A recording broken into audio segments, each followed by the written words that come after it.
Good morning guys! Magluluto pa ako ng ginataang alimasag na may malunggay. Yan pa ang unang gata at saka ito po yung pangalawang gata. Yan, magsisimula na po ako. Papakuluan ko muna po yung unang gata. Yan, kumukulo na. Ilagay na natin yung alimasag.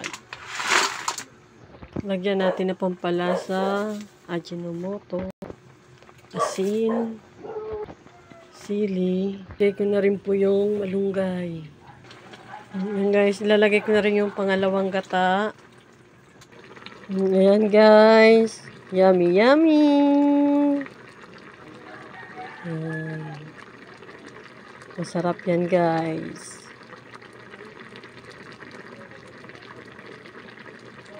Bye bye guys. Thank you for watching. God bless po.